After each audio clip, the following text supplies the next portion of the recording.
Compassionate presence is about learning to be intimately honest with our humanness, with all its strengths and failings.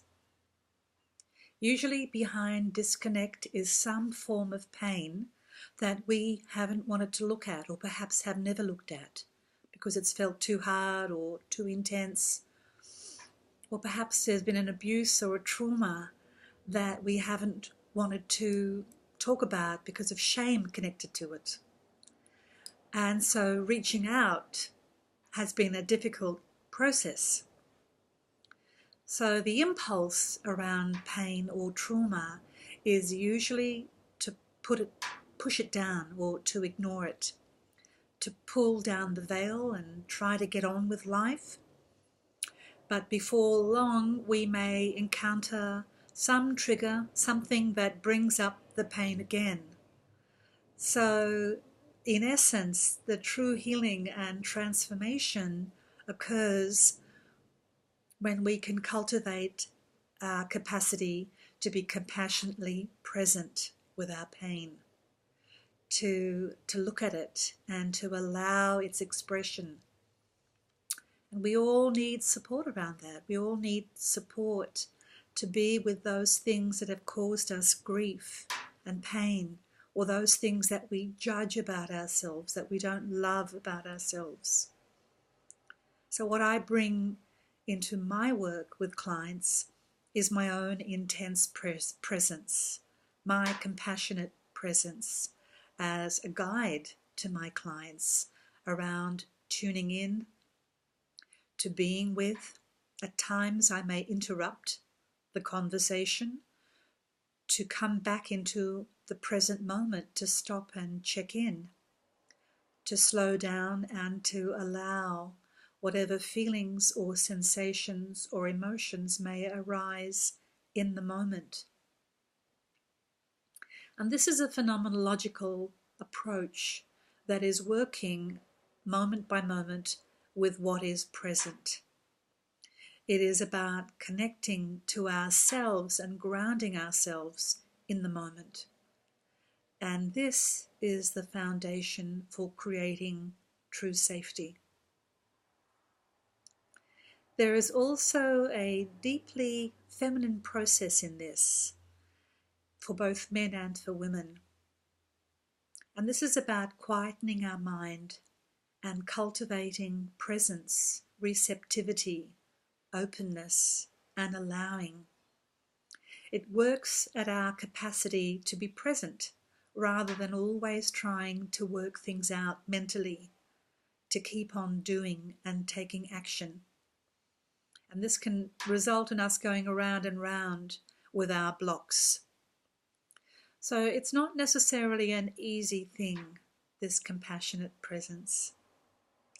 The impulse is naturally to shut down when we're in pain.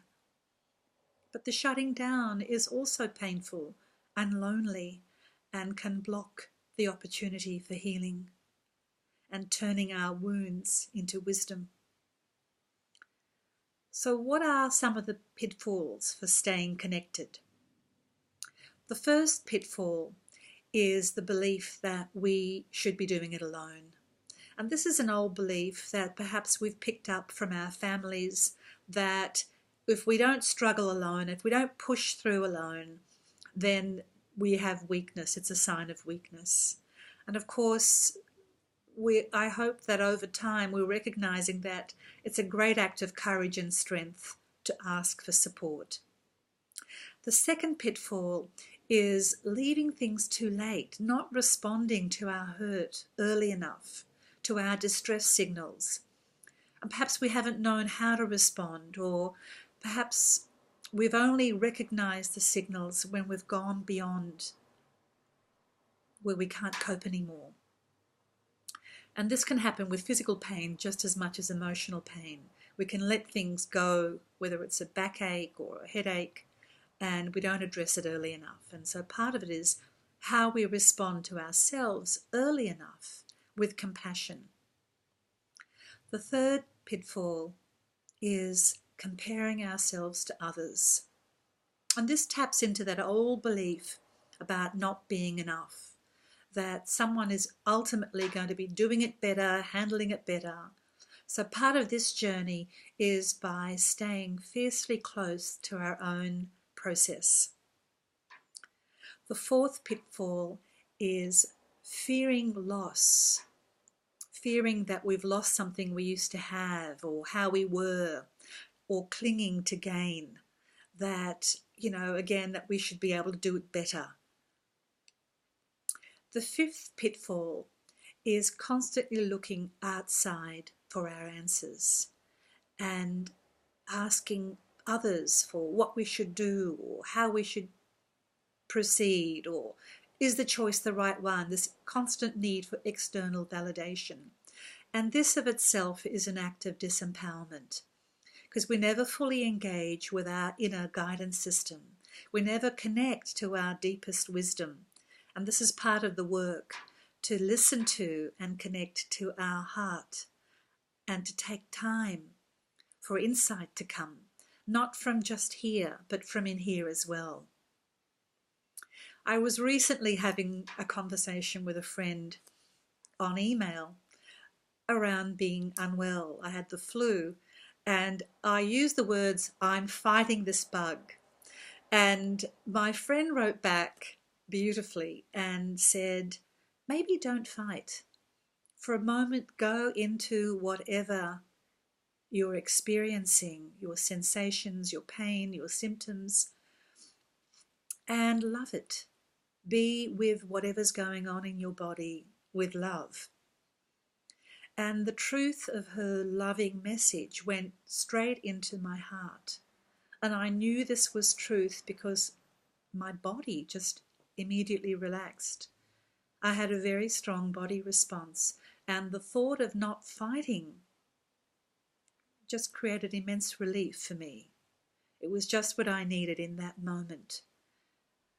Just to be with my loving presence, with what was, and actually resting. This was my point of reconnection.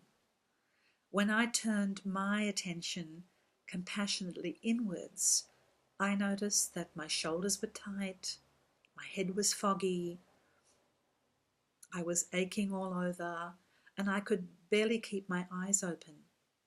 So turning inwards and intuitively closing my eyes and feeling myself surrender rather than resisting my symptoms allowed my own body's healing to kick in.